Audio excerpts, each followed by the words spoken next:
Bien, en este vídeo se va a tratar la costumbre internacional, que se van a ver tres apartados. El primero de ellos trata sobre la costumbre, concepto y relevancia en el derecho internacional contemporáneo. En primer lugar, hay que destacar que la costumbre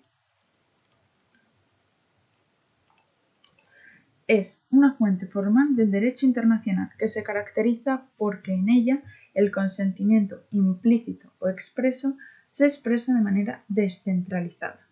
Se manifiesta a través de la realización de actos por parte de sujetos de derecho internacional. Por lo tanto, podemos destacar algunas características.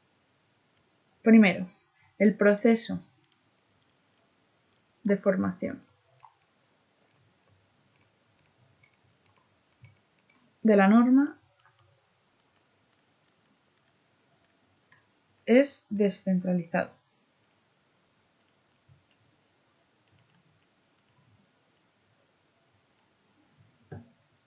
El consentimiento del destinatario no tiene lugar de manera expresa. Los Estados llevan a cabo una serie de comportamientos que conducen a la conformación de una norma consuetudinaria. Otra de las características a destacar es que es una norma no escrita.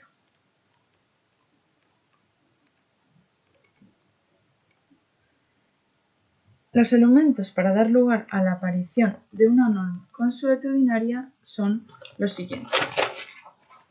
En primer lugar, debe de haber un elemento material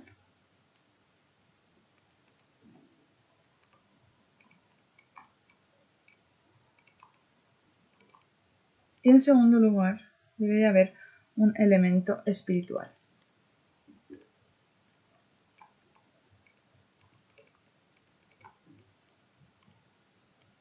El elemento material consiste en la práctica realizada por los sujetos de derecho internacional y el elemento espiritual consiste en la convicción de que la práctica a la que responde el elemento material se ajusta a una regla de derecho. La confluencia de estos elementos, del elemento material y el elemento espiritual, fue señalada por el Tribunal Internacional de Justicia en su sentencia de 20 de enero de 1969.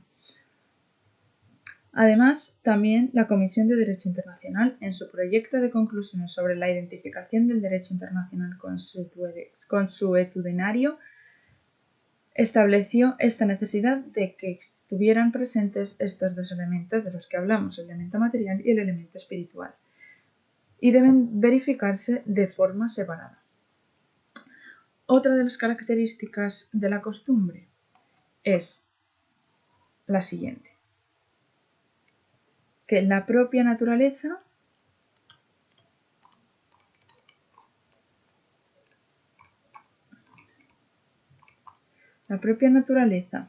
de la costumbre dificulta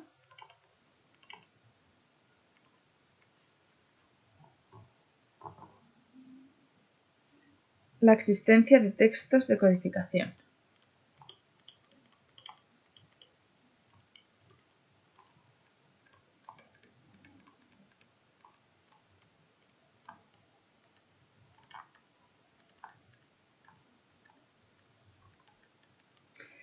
Pues bien, ello no obsta para determinar la obligatoriedad de las distintas clases de costumbre internacional y comportamiento a seguir por aquellos sujetos de derecho internacional que no quieran verse obligados por una norma internacional de carácter consuetudinario.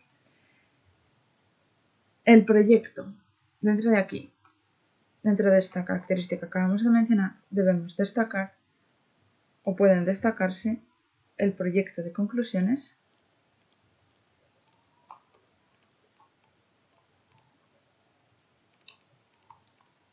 así como la jurisprudencia internacional.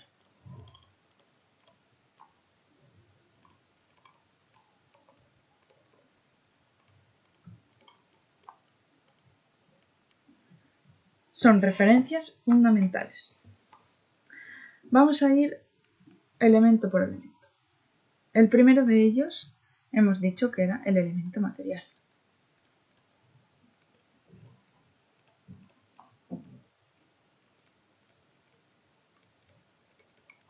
El elemento material. De este elemento material hay que decir, el primer aspecto a abordar debe de ser el que se refiere a qué práctica debe tenerse en consideración de cara a la formación de una norma consuetudinaria. Por lo tanto, ¿qué práctica? Por lo tanto, lo primero, hay que determinar qué práctica determina la formación de una norma consuetudinaria. ¿Cuál es esa práctica? Pues, en primer lugar, de los estados, práctica de los estados.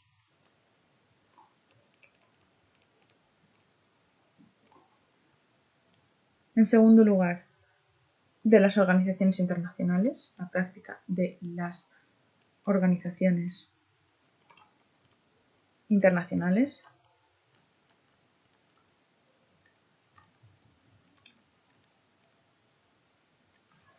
Y en tercer lugar, la práctica llevada a cabo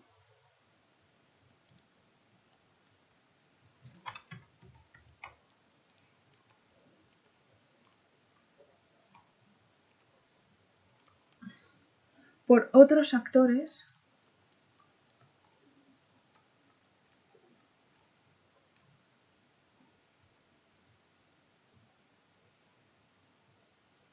no puede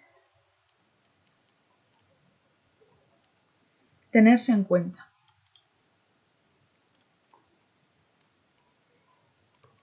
A la hora de determinar la formación de la costumbre.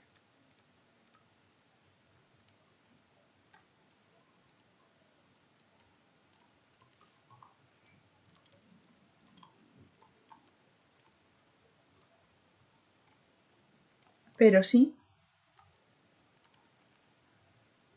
como elemento de prueba.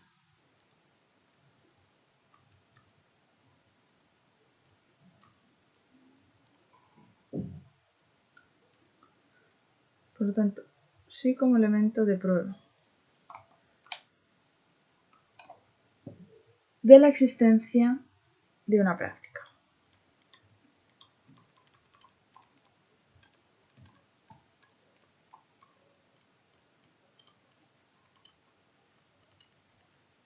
Por lo tanto, el elemento material, el primer elemento es el material. El primer aspecto abordado dentro de este elemento material es qué práctica conforma la norma consuetudinaria. Y tenemos la de los estados, la práctica de los estados, la práctica de las organizaciones internacionales y la que se lleva a cabo por otros actores no se puede tener en cuenta para determinar la formación de la costumbre, pero sí como elemento de prueba de la existencia de la misma. Si nos centramos en la práctica de los estados, en este de aquí, podemos hacer referencia a la práctica de los estados.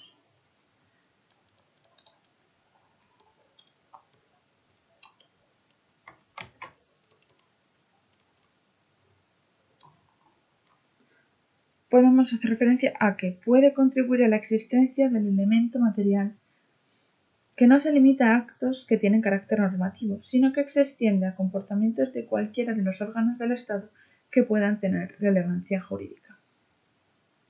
Por lo tanto, repito, la práctica del Estado puede contribuir a la existencia del elemento material y no se limita a actos que tienen carácter normativo, sino que se extiende a comportamientos de cualquiera de los órganos del Estado que puedan tener relevancia jurídica. Por lo tanto, destacamos dos cosas. Actos de carácter normativo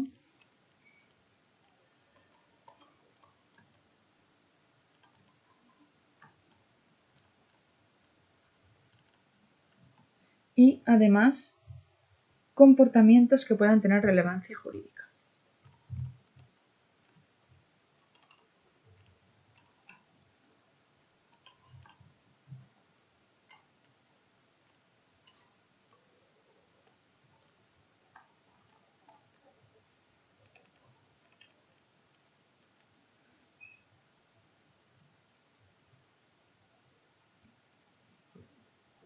Vale, esta práctica, dentro de qué práctica, bien, dentro de la práctica debemos destacar que la práctica puede tener diversas formas.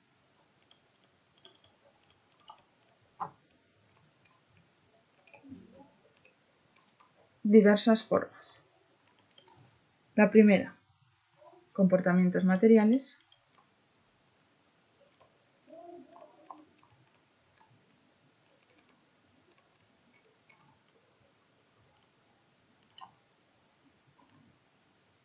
Que pueden ser acciones o inacciones.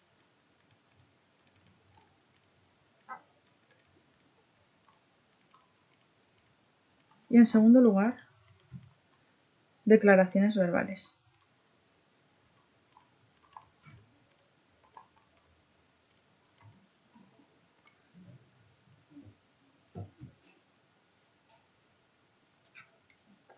Hay un listado de comportamientos, pero no es exhaustivo, ¿vale? Hay un listado de comportamientos, pero este listado no es exhaustivo.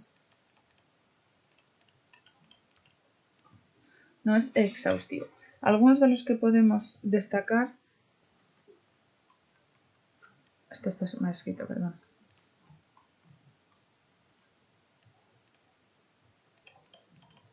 Así. En lista de comportamientos no exhaustivos, ¿cómo pueden ser? Algunos a destacar. Actos y correspondencia diplomáticos.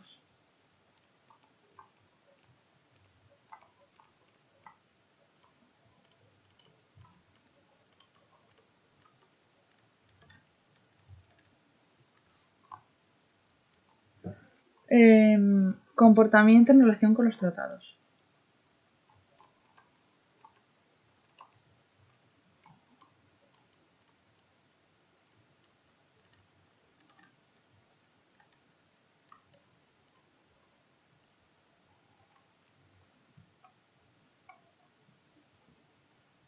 Actos legislativos y administrativos.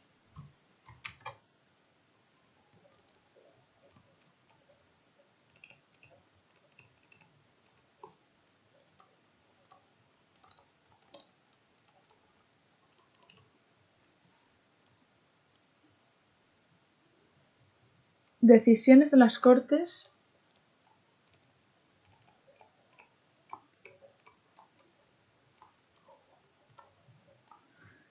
y tribunales nacionales.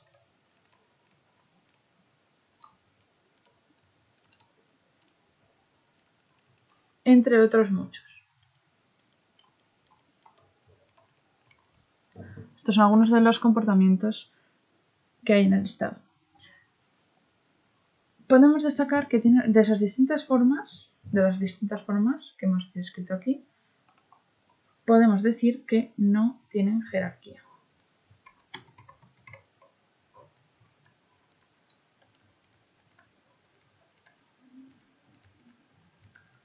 No tienen jerarquía. Bien, este elemento material debe reunir, de este elemento material que estamos hablando, tiene que reunir dos requisitos.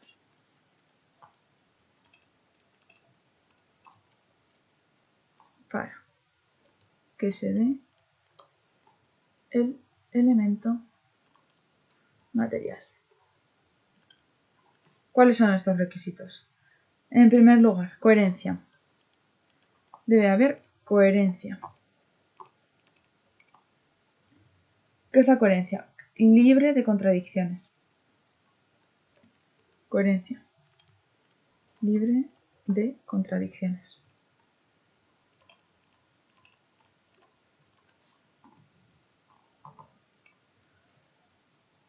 La coherencia, dentro de este requisito, podemos decir que la norma no ha de ser constante y uniforme, pero ha de ser absoluta. Es decir, que la existencia de comportamientos que escapen a esa uniformidad no impide la formación de la costumbre. Y el segundo de los requisitos es el carácter general.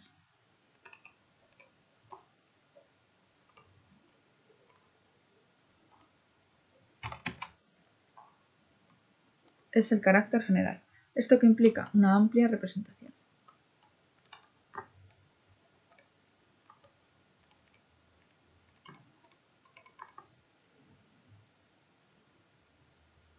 Por una parte, la práctica de un estado debe valorarse en su conjunto. Pero por otra parte se apunta que en caso de cuya práctica no sea uniforme, la misma se tomará en cuenta en menor medida. Eso último que acabamos de decir es en relación con la coherencia. Por lo tanto, repasando de nuevo el primer elemento, la coherencia. La coherencia está libre de contradicciones. La norma no ha de ser constante y uniforme, pero no absoluta. Bien, por lo tanto, esto implica que los comportamientos que escapen a esa uniformidad no impide la formación de la costumbre. El estado debe valorarse en su conjunto, por una parte, y por otra, en caso de que la práctica no sea uniforme, la misma se tomará en cuenta en menor medida. Y el segundo de los requisitos es el carácter general, que implica una amplia representación. Dentro de este segundo requisito, que podemos indicar que no significa que esa práctica deba de ser unánime, sino que debe de haber un número significativo de los que lo hayan hecho, es decir, de estados. ¿Cómo puede ser esta representatividad de la que estamos hablando? Esta representatividad puede ser cualitativa o cuantitativa.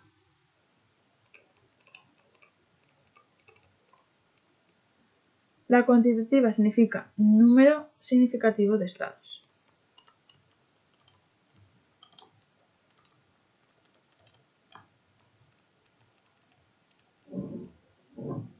Y la cuantitativa a estados con mayor relevancia.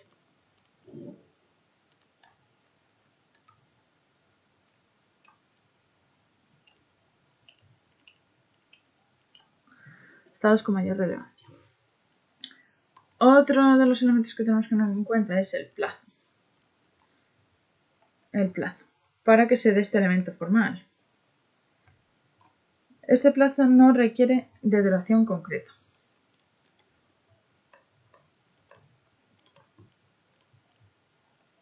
Pero sí sujeto a otros aspectos.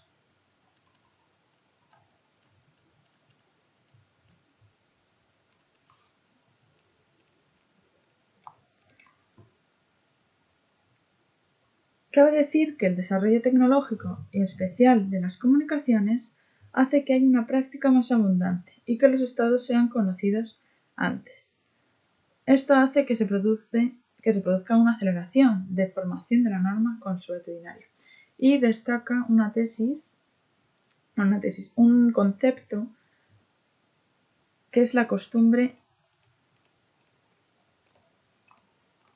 instantánea.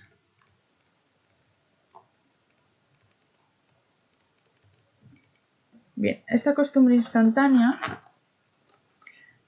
establece o quiere decir que el nacimiento prácticamente inmediato de una norma consuetudinaria sobre la base de un número muy reducido de comportamientos.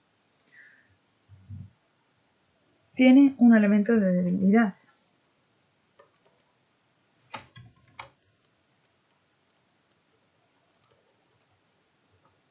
¿Cuáles son esos elementos? El carácter no obligatorio de esas resoluciones.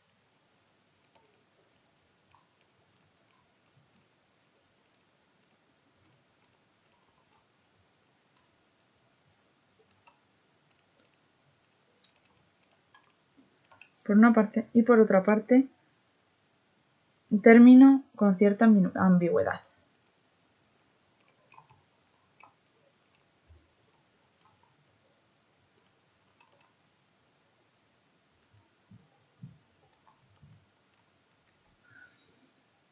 Finalmente es rechazada.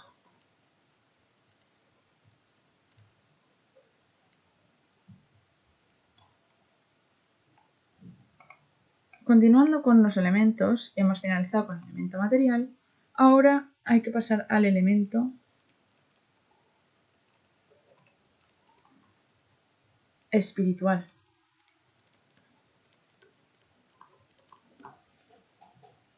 También denominado opinio iuris sive necessitatis. Bueno, este elemento espiritual, como se ha dicho, consiste en la aceptación de ese comportamiento como ajustado a derecho. Lo voy a escribir. Aceptación de ese comportamiento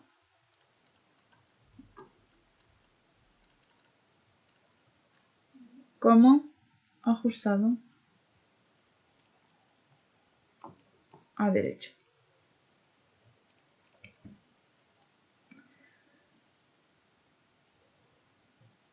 De tal forma que ponga de manifiesto la convicción que resulta obligatoria en virtud de una norma jurídica. Tiene una serie de características. La primera de ellas es complejo en cuanto a su identificación y prueba.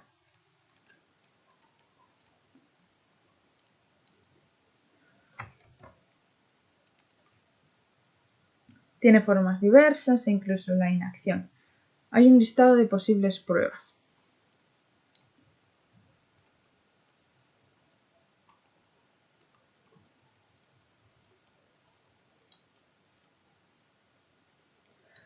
Y algunos que, este listado es numerus apertus, por lo tanto podemos decir algunos que pueden ser dictámenes,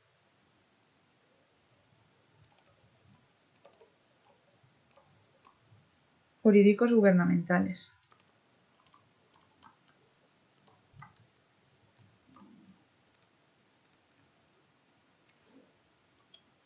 Otro puede ser correspondencia diplomática.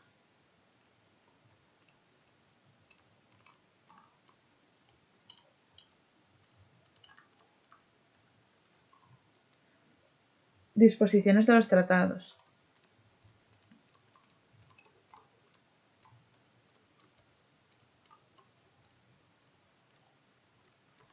Etc, etc, etc.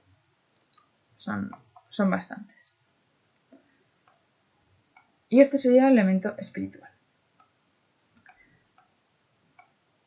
El segundo punto de este vídeo trata sobre las clases y prueba de la costumbre.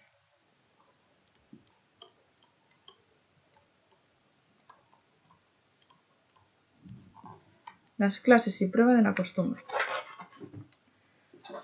Vemos en primer lugar que hay dos clases.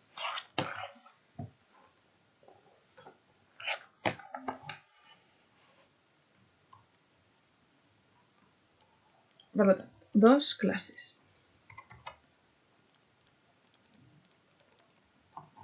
La primera de ellas son las normas consuetudinarias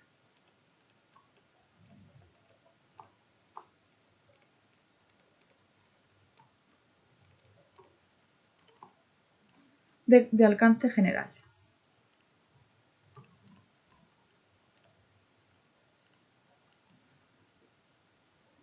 Estas normas consuetudinarias de alcance general incluyen a todos los estados, tanto si han contribuido a su formación mediante su práctica como si no.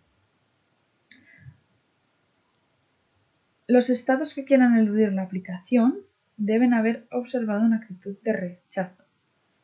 Se conoce como la doctrina del objetor persistente. Doctrina del objetor persistente. Es decir, repito, esta doctrina del objetor persistente es la actitud de rechazo que deben manifestar los estados de manera previa para eludir la aplicación. En cambio, los que se hayan opuesto a dicha norma, los que no se hayan opuesto a dicha norma desde el primer momento y y no manifiesten ese rechazo o lo hacen una vez ha sido formada, se produce una violación de dicha norma. En caso de que sí que lo hubieran manifestado de forma clara e inequívoca, se entendería que el Estado no habría aceptado esa conducta como derecho. ¿Qué características debe tener? Por lo tanto, debe ser expresada claramente,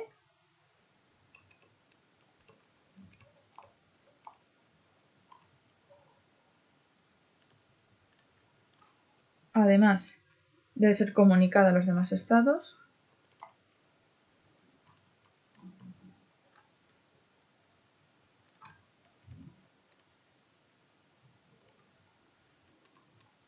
y mantenida de manera persistente.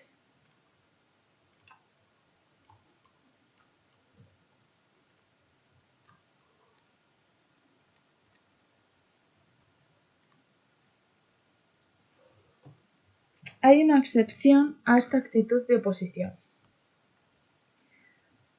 y es que no es alegable en el caso de que la norma consuetudinaria recoja una norma imperativa. Por lo tanto, esto no es aplicable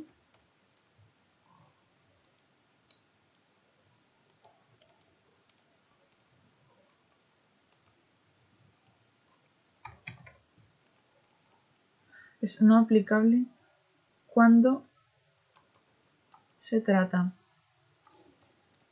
de una norma imperativa o de ius cogens.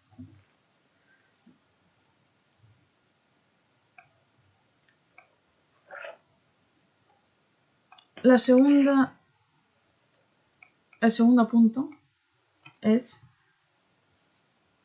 de los puntos es que las normas consuetudinarias tienen un carácter particular.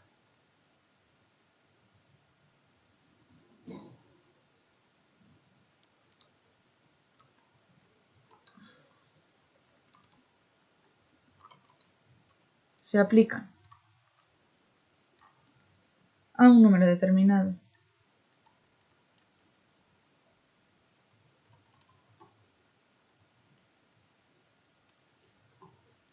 de estados y esa categoría se incluye la costumbre regional o incluso la de carácter bilateral.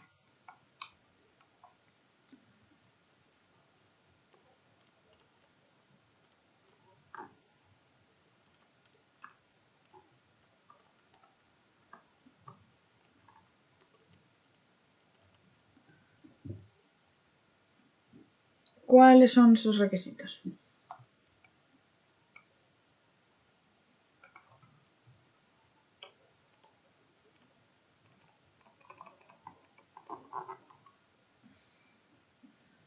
La práctica constante y uniforme se refiere a la desarrollada por los estados concernidos.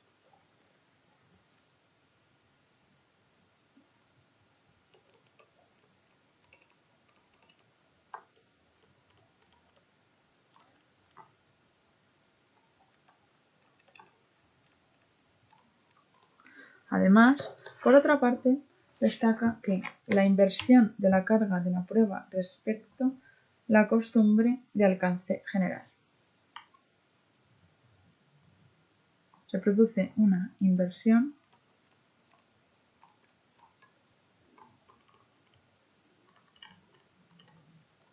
de la carga de la prueba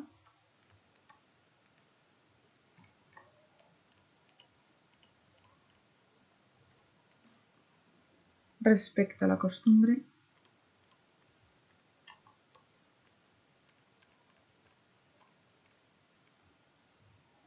de alcance general.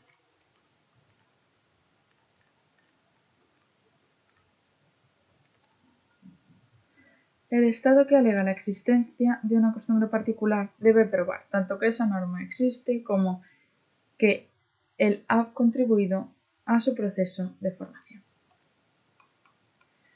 Y el tercer de los puntos de este vídeo va a tratar sobre la relación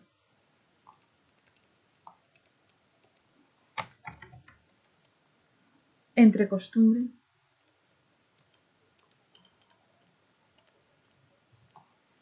y fuentes escritas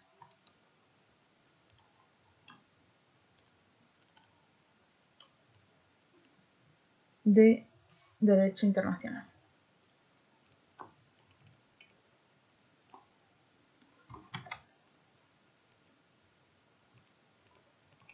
Bien, pues este tercer punto hay que comenzar diciendo que esta relación es de mera coexistencia.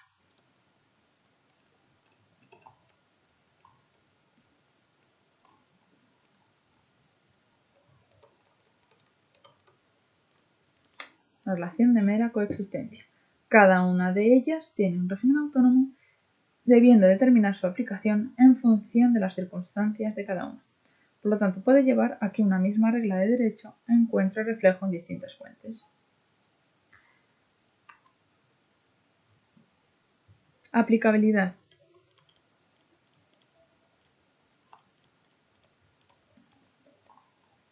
De normas convencionales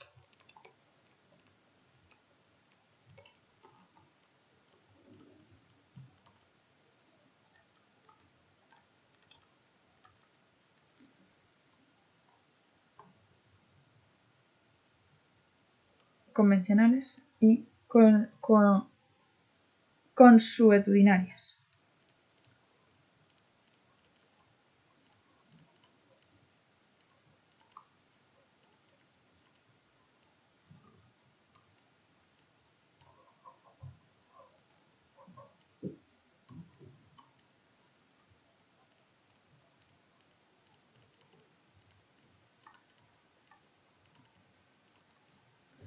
Vale, esta aplicabilidad presenta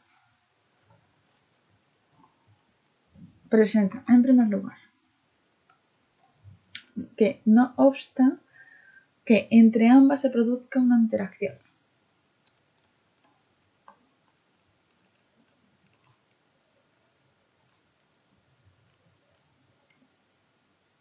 Conforme a la cual la existencia de una norma escrita tiene consecuencias respecto a la existencia de una norma consuetudinaria.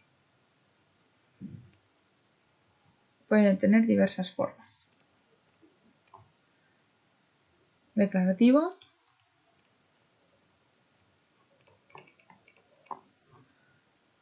en donde el efecto que la norma recogida en el tratado tiene sobre la costumbre internacional es el de contribuir a la clarificación de su alcance y contenido, darle una mayor precisión, y sigue teniendo su propio régimen de aplicación. Por lo tanto, esta forma declarativa clarifica su alcance y contenido.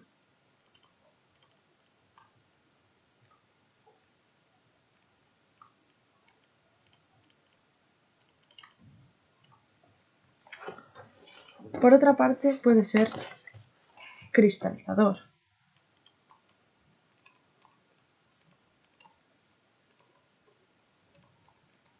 Que el reflejo, por lo tanto, en este cristalizador, el reflejo de una regla de derecho en un tratado puede ayudar a la conclusión del proceso de formación de una norma consuetudinaria.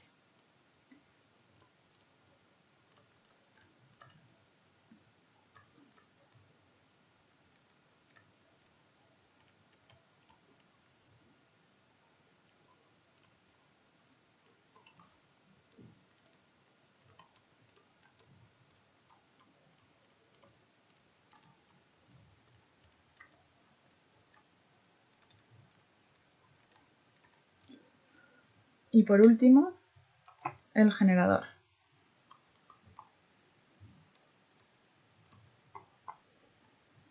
Este generador supone el punto de partida en el proceso de formación de la costumbre.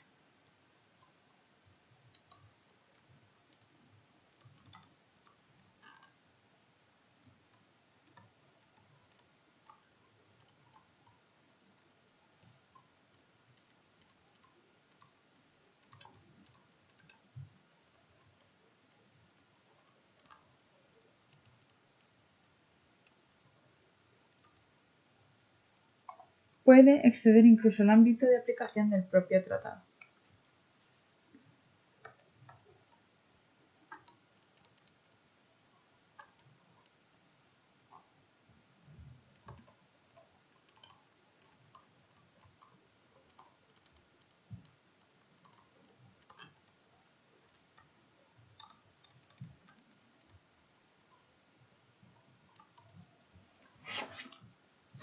Bien, otro de los puntos que vamos a ver de este punto 3 es la relación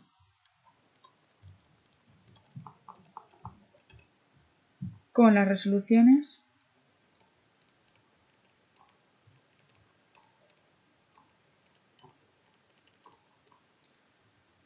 de las organizaciones internacionales.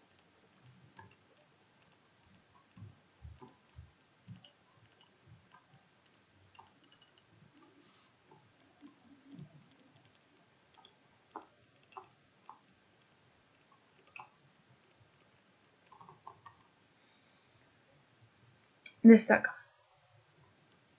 dentro de esta relación la posibilidad de que la resolución de una organización internacional carezca de una obligatoriedad jurídica. Por lo tanto, posibilidad de que la resolución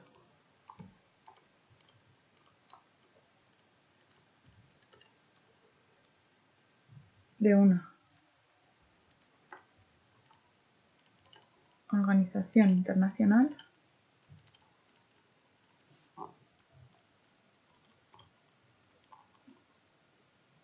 carezca de obligatoriedad jurídica.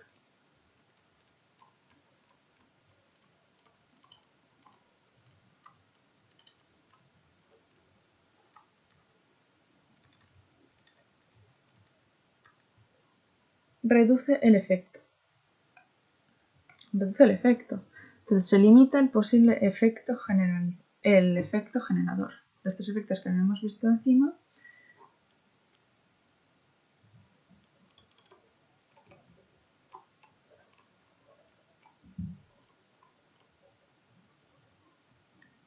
limitar el posible efecto generador, rechazando la teoría antes de la costumbre instantánea. El efecto generador podrá existir, pero no de forma inmediata, de forma que esa resolución de una organización internacional no crea de por sí esa norma consuetudinaria, sino que representa un primer comportamiento que, en caso de venir acompañado de otros que generan la práctica de las condiciones ya dichas, dé lugar al nacimiento de una costumbre internacional. Y además está la posibilidad de que una resolución de una organización internacional tenga efecto declarativo o incluso cristalizador.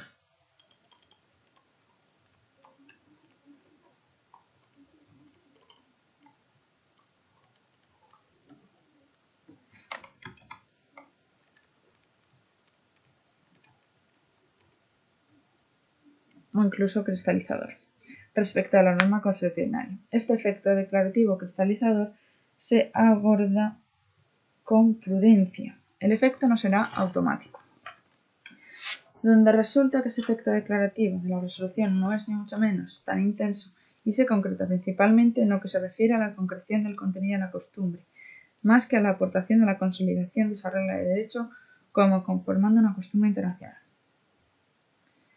Y, por último, se trata sobre la jurisprudencia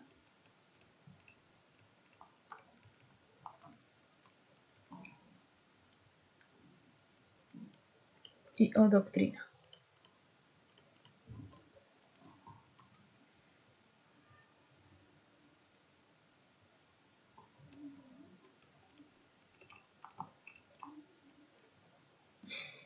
Ante la jurisprudencia internacional, destaca que contribuye tanto a la consolidación del proceso de formación de esa norma consuetudinaria como a la clarificación de su contenido. Es más difícil que tenga un efecto generador. Esa misma posibilidad para los tribunales internos.